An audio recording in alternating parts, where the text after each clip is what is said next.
the very high mountain and showed him all the kingdoms of the world and their glory. And he said, I will give it all to you, he said, if you will kneel down and worship me. And Jesus said, get behind me, Satan.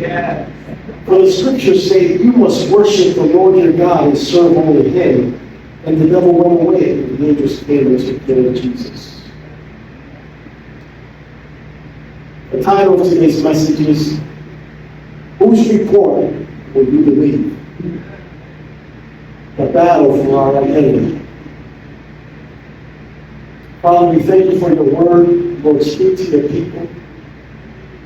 Let it be your heart, Lord, as I speak.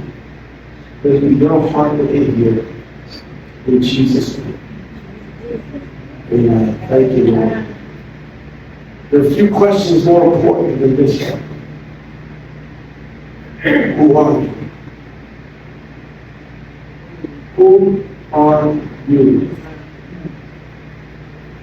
Not what you do, not where you go to church, not what ministry are you involved in, not what gifts you possess, although that's great. Those are important questions, but they are not the most important. The greatest question any believer can know the answer to is this: who am I? Your identity determines everything else. It determines how you pray, how you worship, how you handle temptation, how you endure suffering, how you respond to criticism, how you receive correction, how you approach God, how you view yourself, how you relish, how you fight spiritual battles.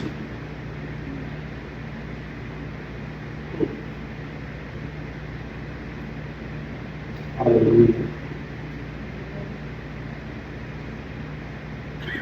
Jesus, we thank you.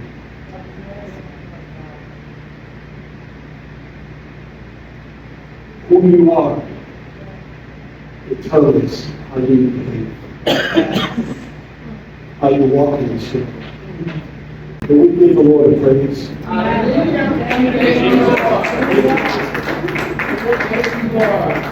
Thank you, Lord.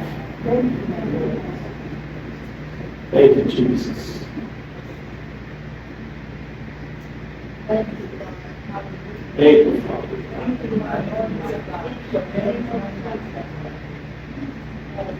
The enemy knows something many Christians have never discovered. If he can convince you that you're someone other than who God says you are, you'll influence nearly every decision you make. This is why Satan really begins by attacking your actions. He is the accuser. But he attacks your identity. Because behavior follows what you believe about yourself. And what you believe about yourself eventually becomes how you live. The enemy's been at this for many years. He studied man. He knows exactly what makes us. He knows every button he can push.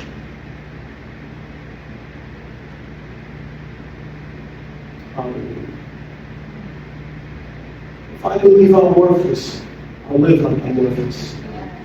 If I believe I'm rejected, I'll constantly seek to fit in. If I believe God is disappointed in me, I'll spend my life trying to earn what He's already given. If I believe I'm still a slave, I'll never walk like a son. The enemy knows that if you can corrupt your identity, your life will eventually reflect that corruption. Church, listen carefully. The greatest victory Satan can win isn't getting you to commit a particular sin. It's convincing you that you're still the person Christ died to free you from. Because once the devil distorts your identity in your own mind, the behavior follows naturally. That's why this message matters. Today we're not simply talking about positive thinking. We're not talking about self-esteem. We're not talking about anything psychological. We're talking about one of the greatest truths in all Scripture. When someone comes to Jesus Christ, they don't just receive forgiveness, although that, yes, they do receive forgiveness, but they receive something else more important, a brand new identity. Yes, amen. Thank you, Jesus. Who you are is no longer who you are, Right. but who you were. Our identity begins at the new birth. Jesus never came here to improve people. He came to make them new. Listen carefully to what John writes, John chapter 1, verse 12. But as many as received him, to them he gave the right to become the children of God. To those who believe in his name, who were born not of blood, nor of the will of the flesh, nor of the will of man, but of God. Notice the language. John doesn't say they were given permission to attend church. He doesn't say they were merely forgiven. He says something supernatural happened. He gave the right to become. He gave the right to become. That single phrase changes everything. Yeah. When you receive Christ, heaven simply erase your sins. Heaven changed your family. You were born again. Not symbolically, not emotionally, but spiritually. You entered an entirely new family. The Creator became your father. He adopted you. Jesus became your older brother. The Holy Spirit took up residence within you. Angels began their function as ministering spirits sent to serve those who inherited salvation.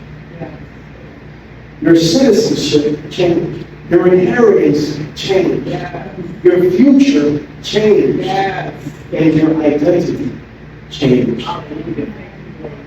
I love how Jesus explained this in Nicodemus. John chapter 3, verse 3, he said, most assuredly I say to you, unless one is born again, he cannot see the kingdom of God. Nicodemus said to him, how can a man be born when he is old?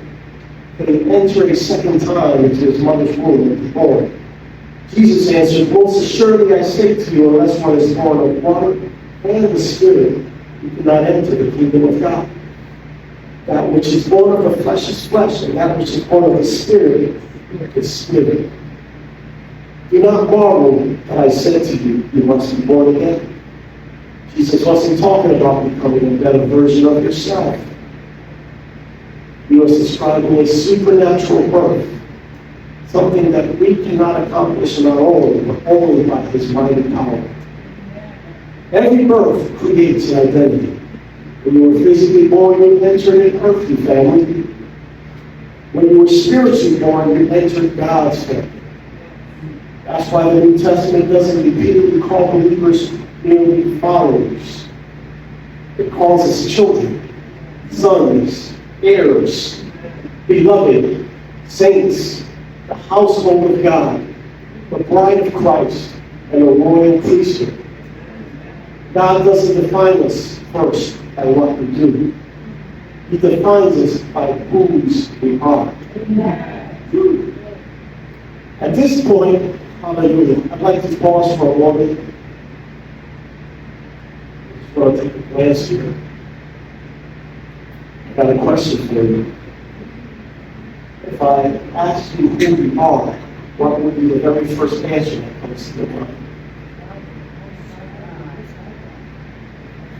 Who are you? Who? Identity.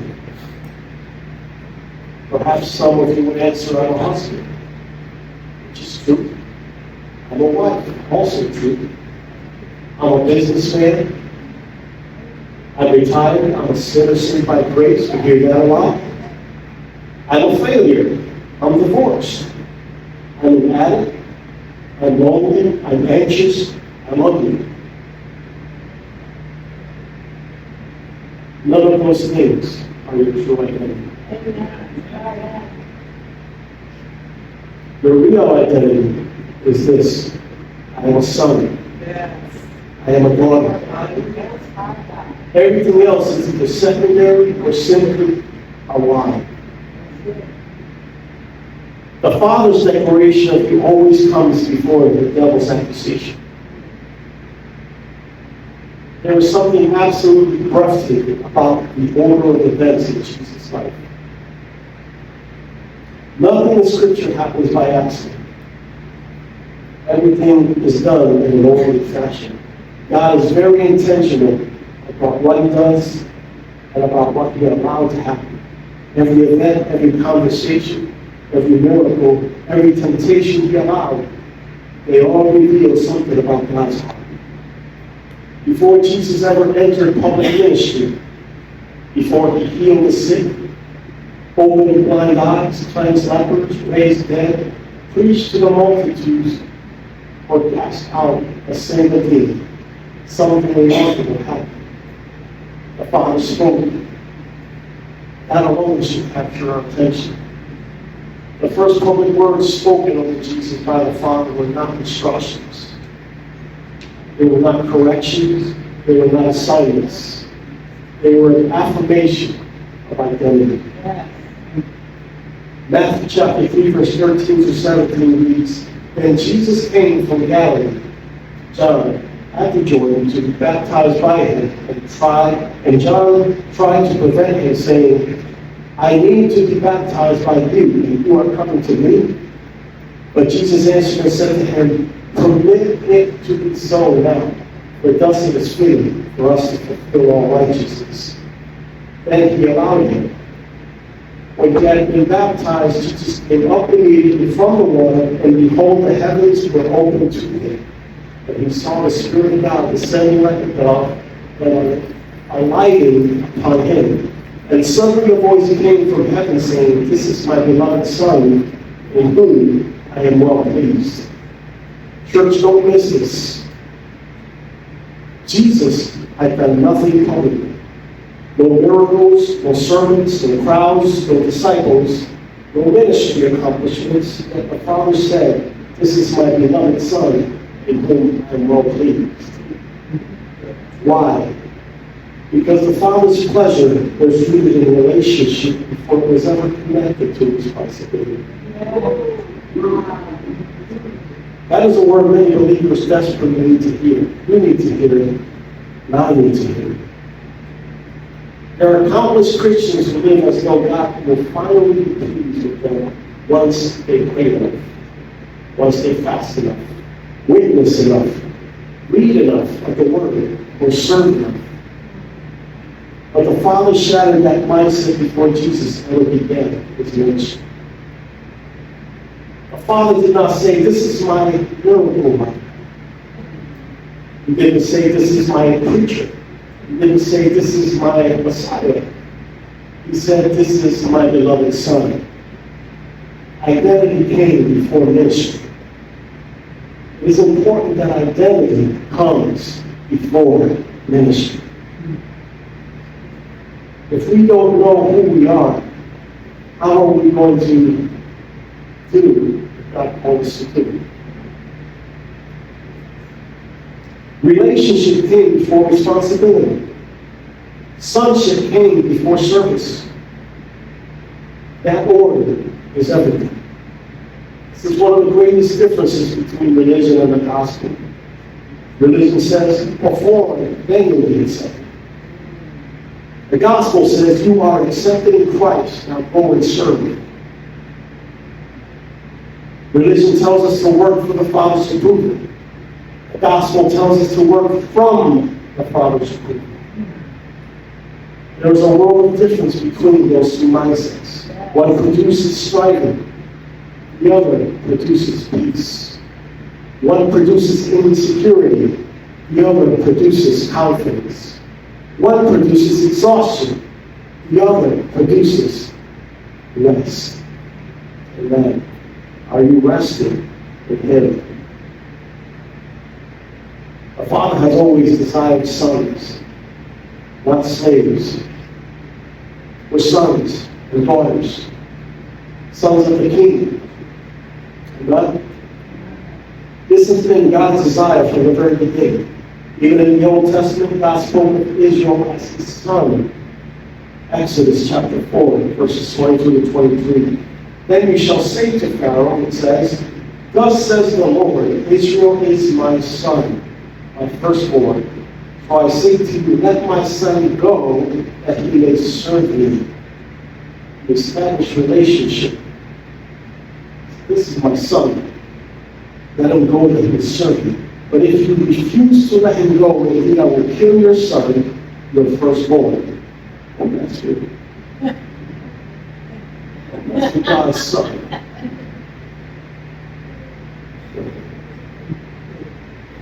Notice God's language. He didn't merely say, my servants. He said, my son.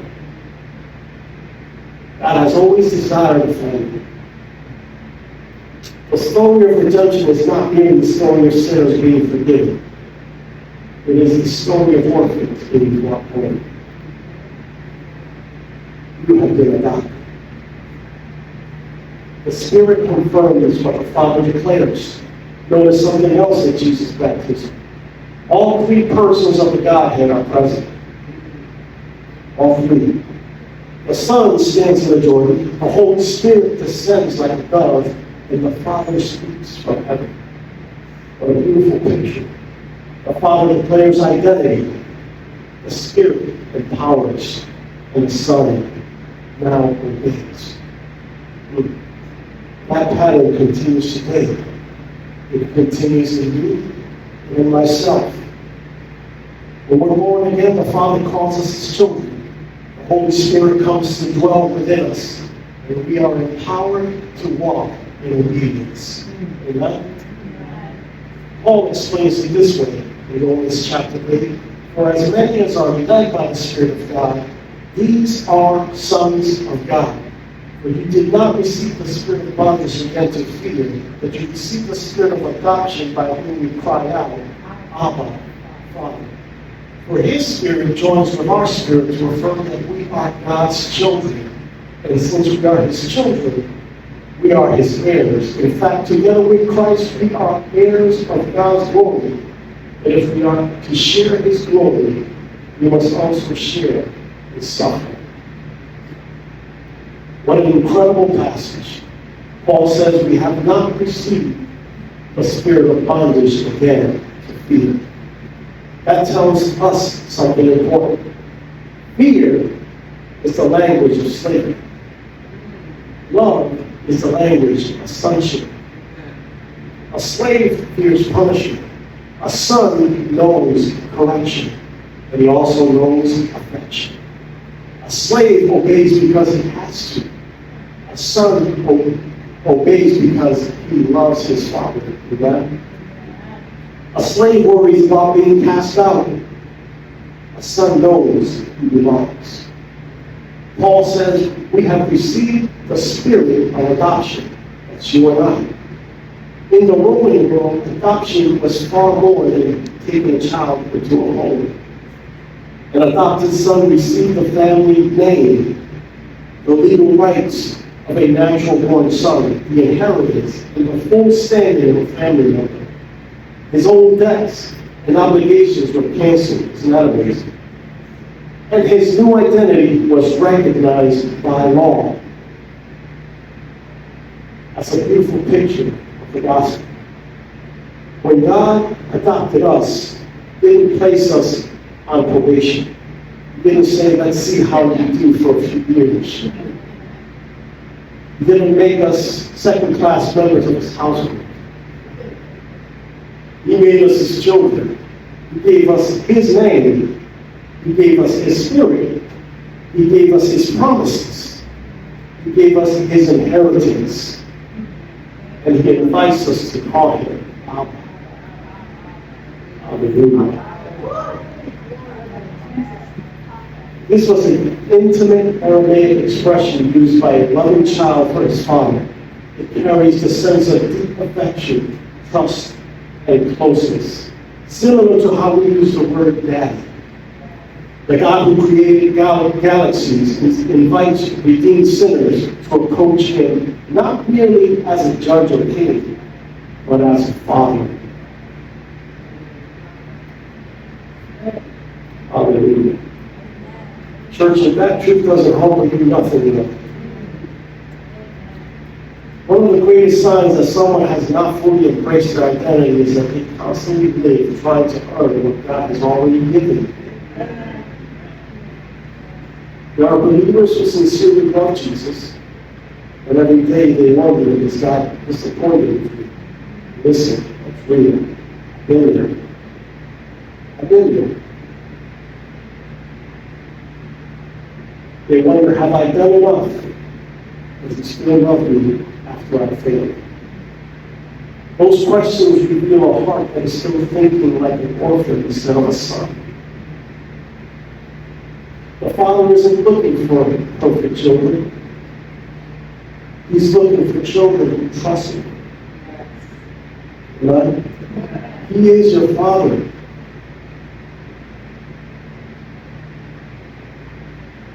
The Bible says, come boldly before the throne of grace, where you will find help in the time of need. Come boldly. In other words, come with confidence. Hallelujah. Many of us are going to go to heaven and realize how much we missed out on the opportunity to be able to go before Him so many things. Failure being amongst many. You know? I remember the Lord one time told me, Carlos, when you fail me, come to me. I never forgot that. And I never stopped doing it. It's important to go to Him. Not just when everything's colorful and lovely and nice. But when all hell is breaking loose. Even when you fail. That's a foreign thing to some of us here. I'm glad that I'm learning not to make it for you. I can go to my Father. And I can receive approval from Him. And because of that, I can stand. Amen? I can stand in the midst of accusation. I can stand in the midst of trial. I can stand with confidence. Because I know that I'm not my mistakes. I'm who He created me to be. And He loves me regardless. You think about those of you who are parents, when your child messes up, are they like no longer your kids? You're still your child, you still love them. When you correct them. Amen? That's what the Father does. Amen? He corrects us. Pablo knows exactly what I'm talking about.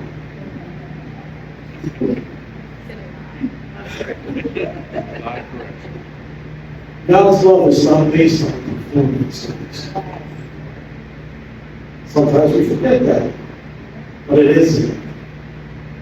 The truth is echoed throughout the New Testament. Listen to what Paul says in Ephesians chapter 1, verse 3.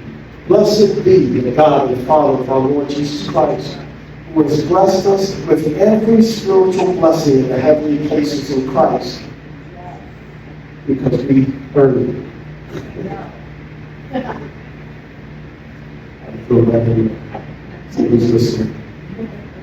Just as He chose us in Him before the foundation of the world, that we should be holy and without blame before Him in love, having predestined us to adoption as sons by Jesus Christ to Himself, according to the good pleasure of His will, to the praise of the glory of His grace, by which He made us accepted in the Beloved.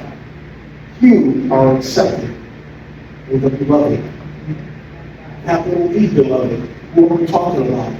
Christ. You're accepted in Him. Amen? Catch those words. He made us accepted in the Beloved. It doesn't say we make ourselves accepted. It doesn't say our ministry makes us accepted. It doesn't say our spiritual disciplines make us accepted. God himself has made us accepted because we are in Christ. Amen? Our acceptance rests on Christ's righteousness, not our performance. This does not give us a license to sin. Amen? Rather, it gives us the security to pursue holiness out of love rather than fear. Amen? Walking in holiness is no longer an attempt to earn God's favor. It is the joyful response of a child who has already received it. Amen? You already have favor. Praise God. The Father's voice must become louder than every other voice. That's a problem when we're hearing every other voice and we're not listening to the Father. There's a problem.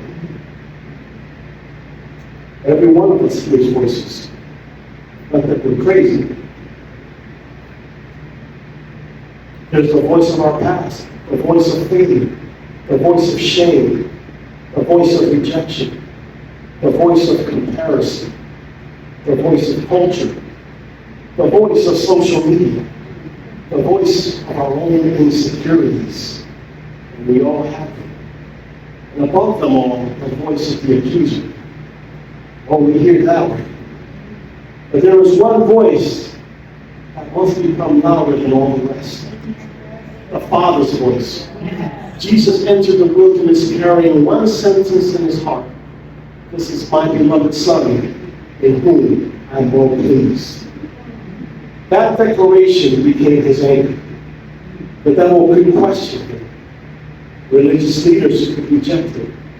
Crowds could understand him, could misunderstand him. Even his own disciples could fail him. But none of these voices could overturn what the Father had already spoken. Church, that is where spiritual stability comes from. Not from good circumstances, not from emotional highs, not from public opinion, not from your successes. It comes from believing what your Father has already said about you. Imagine a young boy learning to swim. I've seen this scene so many times. He looks at the deep water and becomes afraid. Everything that he says, I'm going to sink if I jump in there. And then he hears his father's voice from the pool. Jump, I've got you. The boy has a choice. Will he believe his fear or will he believe his father? The circumstances haven't changed. The water is still deep. But the Father's voice changes everything. Wow. Many Christians spend their lives listening to fear when the Father has already spoken, saying, jump, I got you.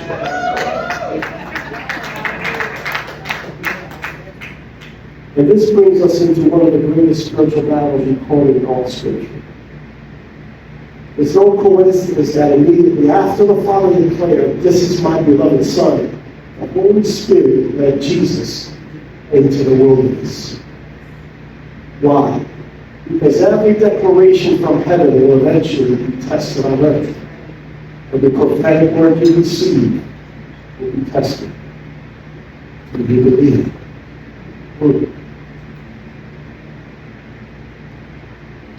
The question was never whether Jesus was the Son of God. The question was whether he would continue to believe what his Father had already declared from when the enemy challenged him. And brothers and sisters, that is exactly where our battle begins as well. The enemy knows that he cannot change what God has spoken over you. So instead he tries to convince you not to believe it. Satan's only strategy is identity theft. There's an old saying, if you don't know who you are, someone else will tell you. That statement has never been more true than it is spiritually. The enemy has no authority to rewrite what God has spoken over your life. You cannot undo salvation. You cannot erase your adoption. You cannot cancel the blood of Jesus. He cannot remove your name from the Father's heart. So instead, what does he do? He attacks your confidence in what God has already said. Think about it. If he can get a son to think like a slave, he doesn't have to make him one. If he can get an heir to think like a beggar, he doesn't have to steal the inheritance. If he can convince a forgiven believer that he's still condemned, that believer will live under the chains Christ already broke. Church, the devil's greatest victories are often accomplished through lies that believers choose to believe. That is why Jesus said in John chapter 8, if you abide in my word, you are my disciples indeed, and you shall know the truth, and the truth shall make you free. Notice what Jesus did not say. He didn't say that truth really imposes you. He said truth, which is alive, sets you free. Why? Because lies create bondage. Truth produces liberty. Truth is a sword that cuts through the enemy's deception. Every chain in our lives is strengthened by believing something that is contrary to what God has said. And every step toward freedom begins with embracing the truth. Amen. That is why the battlefield has always been in the mind. And that's why the devil continues to attack the mind. Long before Satan questioned Jesus, he questioned Adam and Eve, the first parents. Let's go back to the beginning, Genesis 1, verse 26. Then God said, let us make man in our image according to our likeness.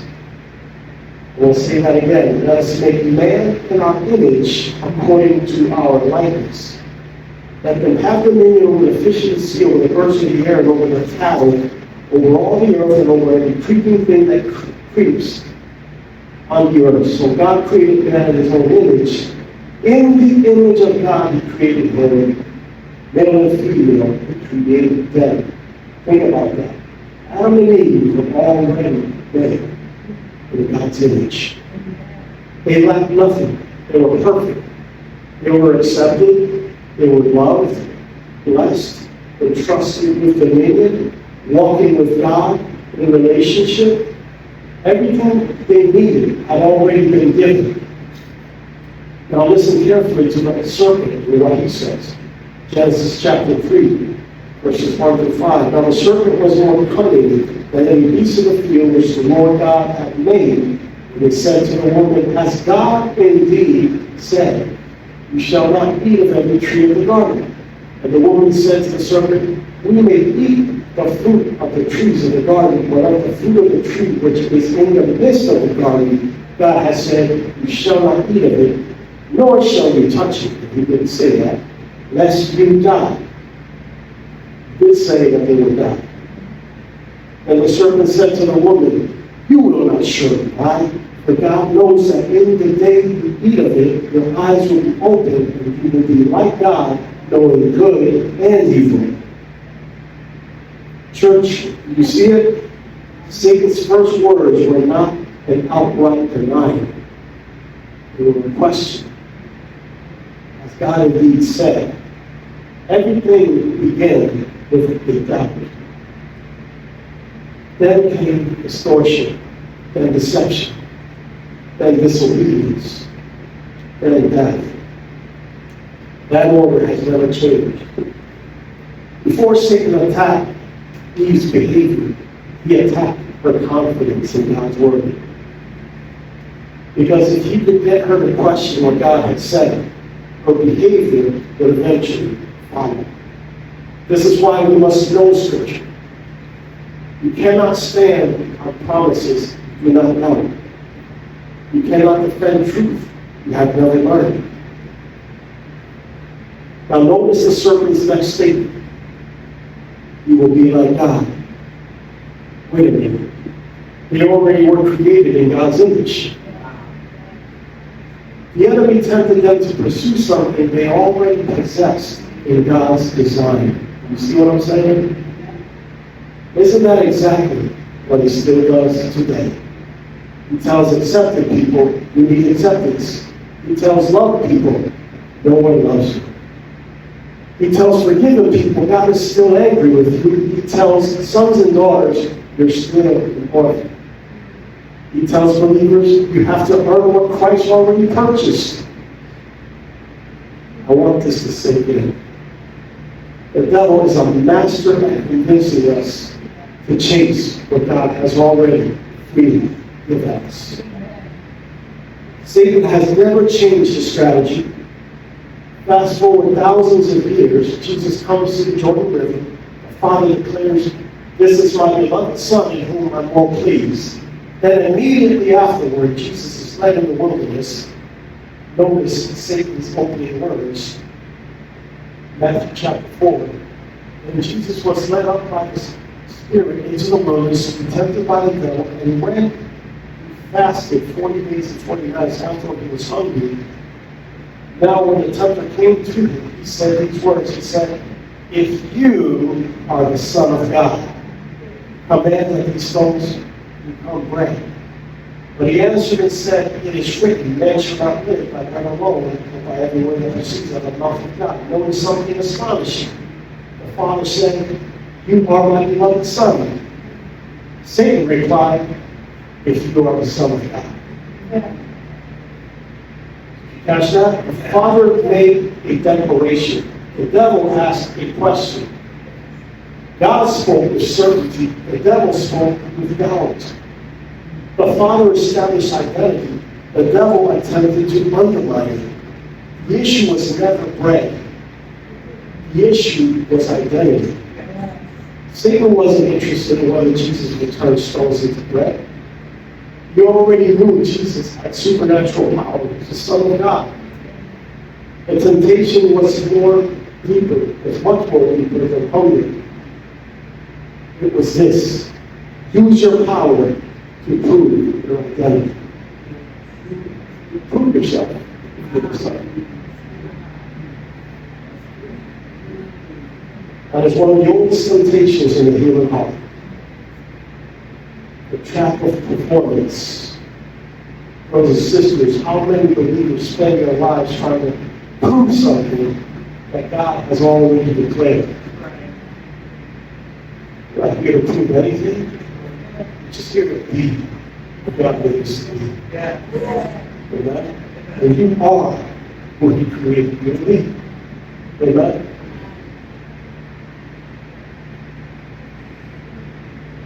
You got believers trying to prove they're worthy, trying to prove they are spiritual, trying to prove they are accepted, that they're successful, that they're loved, that they belong. But sons don't have to prove they are sons.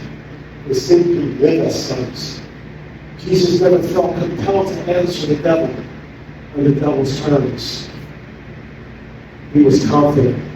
He never said, let me prove to you who I am. Instead, he answered with authority of God's word. He put the devil in his place. That is an incredible lesson for us. Not every accusation deserves a defense. Sometimes the greatest victory is simply standing on what God has already spoken. Just stand.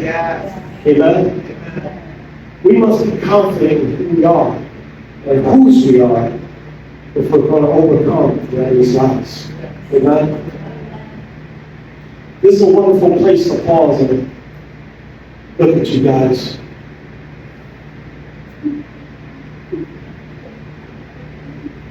I got another question.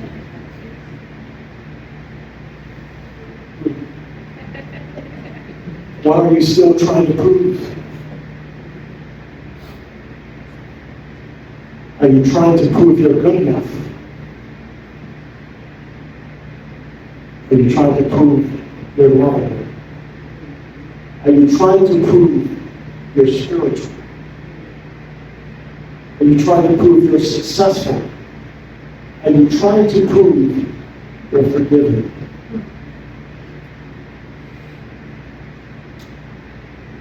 Church, if you are in Christ, stop trying to prove the Father has already declared.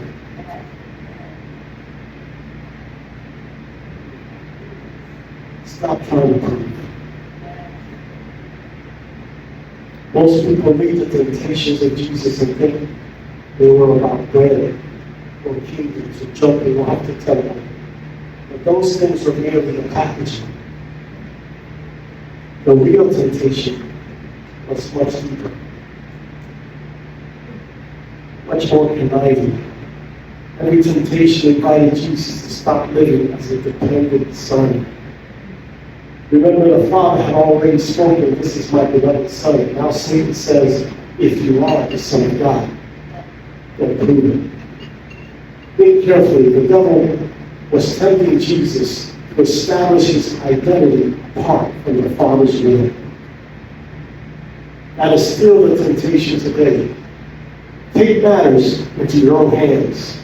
You don't need to wait on God. Meet your own needs.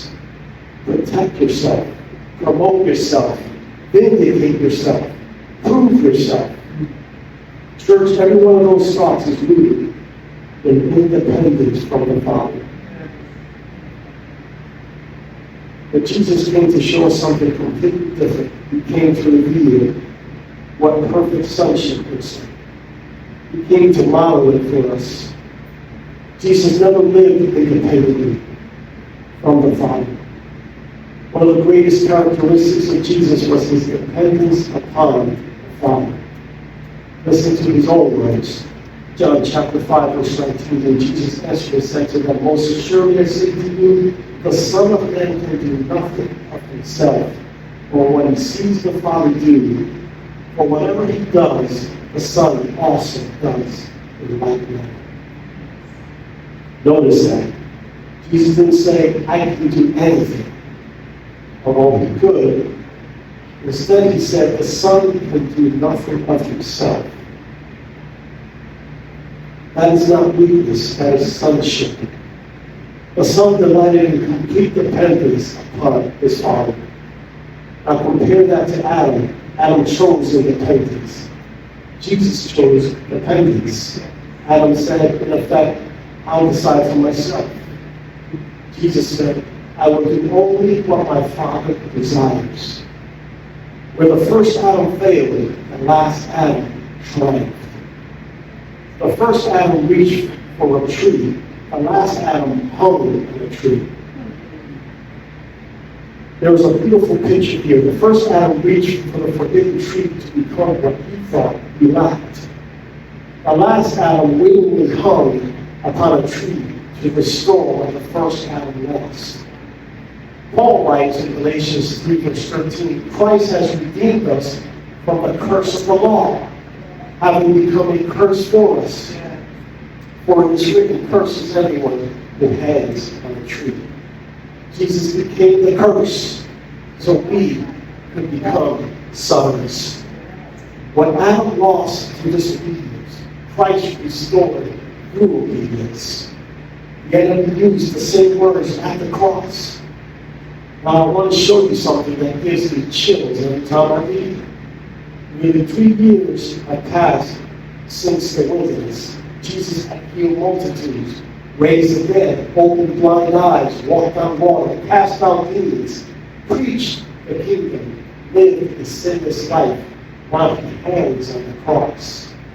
Listen carefully to what the mockers said.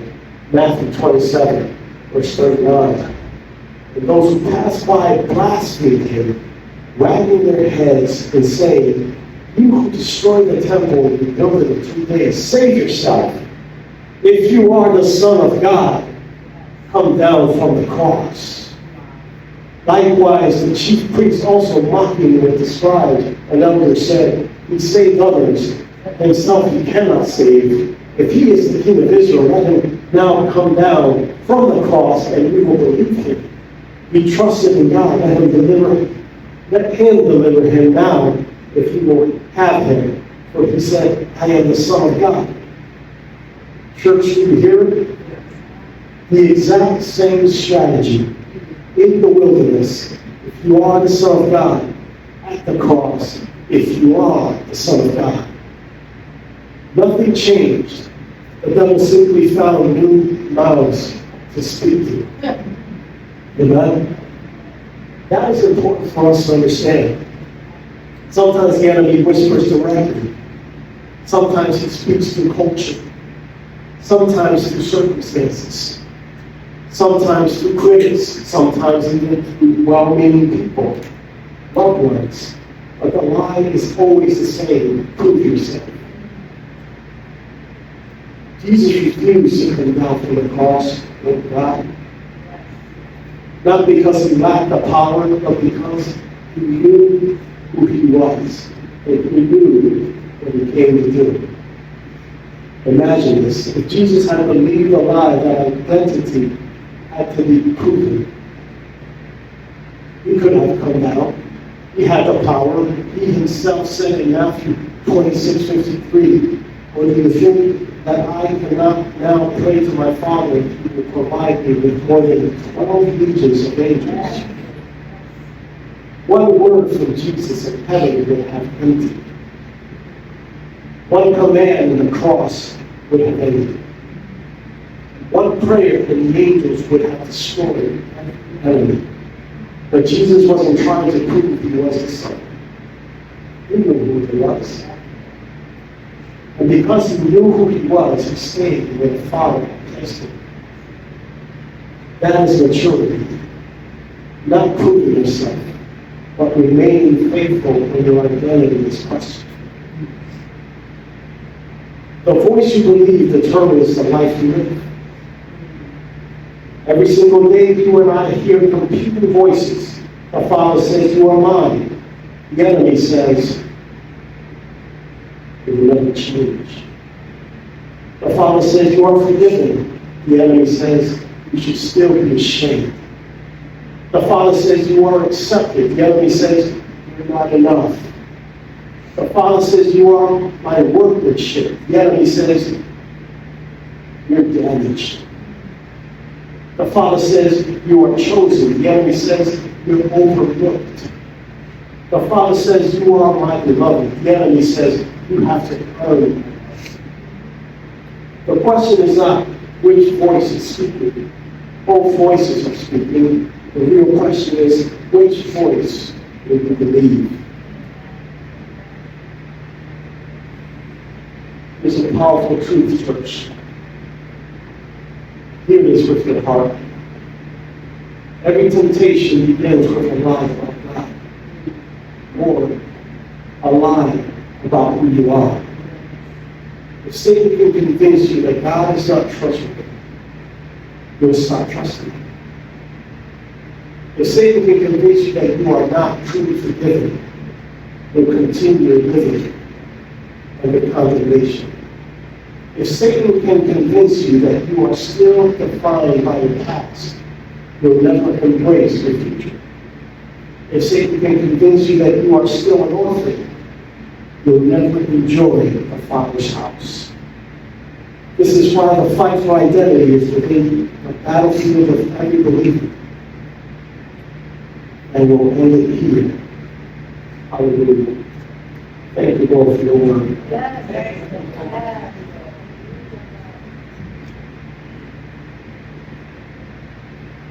Heavenly Father.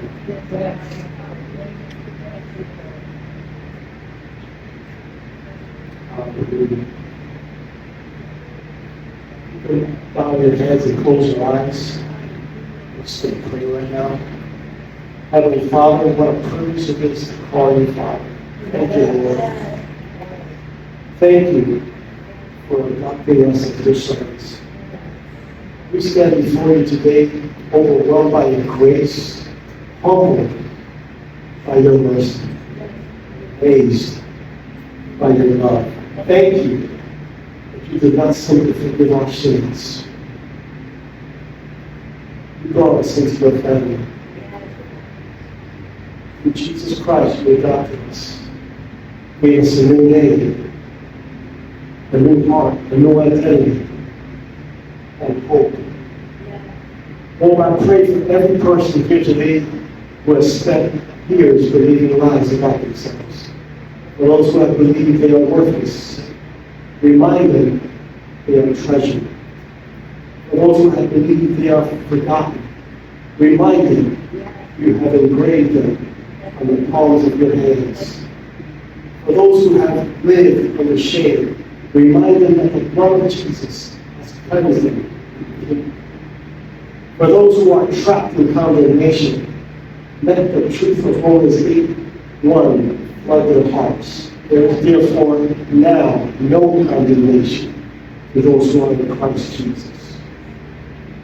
Father, break every orphan mentality. Break every spirit of fear. Break every lie of rejection. Break every chain of insecurity. Every mindset of striving. Every habit of comparison. Every accusation that has kept your sons and daughters living beneath the inheritance that you gave them. Teach us to hear your voice more clearly than the voice of the accuser. When the enemy whispers, if you really are God's child, remind us of what you have already spoken. You are my beloved. Father, help us to rest your love instead of striving for your approval. Teach us to obey. Teach us, Lord, to obey you. Not out of fear, but out of gratitude. Because we want to. Teach us to serve you not to earn your acceptance, but because we have already been accepted in Christ. Holy Spirit, continue renewing our minds every day. Shine the light of your truth into every dark corner where lies have taken root. Replace every false identity with the truth of your word. Make us people who see ourselves the way you see us. Help husbands to live as sons. Help wives to live as daughters. Help fathers to lead their families with the confidence of men who know their Heavenly Father. Help mothers reflect your love with grace and strength. Help our young people resist the false identities this world offers and find their identity in Christ alone. May our homes become places where your voice is louder than every other voice. May our place of worship become a place where broken people discover they have a Father. May our lives become living testimonies that your grace truly transforms people from the inside out. And Lord, if there is anyone here today who has never received Jesus Christ, draw them to yourself. Let today be the day they leave the kingdom of darkness and enter the kingdom of God. May every son and daughter leave this place today walking a little taller, not in pride, but in confidence. Not because of who we are in ourselves, but because of who we are in Christ. And when the enemy questions our identity, may we answer him the same way our Savior did, with the unchanging truth of your word. We thank you that the final word over our lives does not belong to our past. It does not belong to our failures. It does not belong to the devil. The final word belongs to our Father. And your word declares that we are loved. We are forgiven. We are redeemed. We are accepted. We are adopted. We are heirs. We are yours. We ask all of this in the mighty name of Jesus. And we thank you, Lord. Amen. Hallelujah. Thank you, God. Thank you, Heavenly Father. Can we stand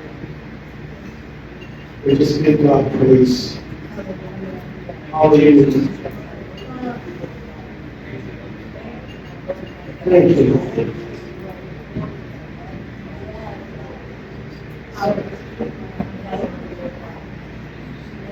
Hallelujah. Hallelujah. Thank you, Lord. Thank you, Heavenly Father. Lord, we bless your holy name. We thank you for your goodness. We thank you, Lord. Hallelujah. For everything that you've done. Hallelujah. Lord, you did for us what we could not do for ourselves. Thank you for sending your Son. Hallelujah. Thank you, Heavenly Father. Lord, we give you glory. We give you glory. Hallelujah. You are worthy of all the praise. Hallelujah. Hallelujah. Hallelujah. Thank you, Lord. Thank you, Lord.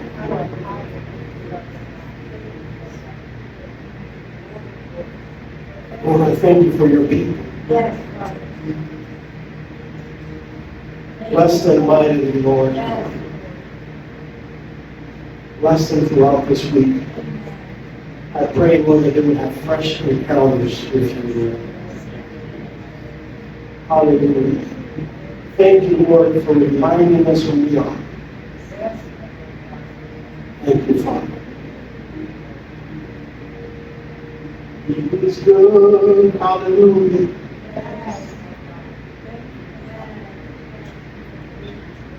He is good. Thank you. Hallelujah.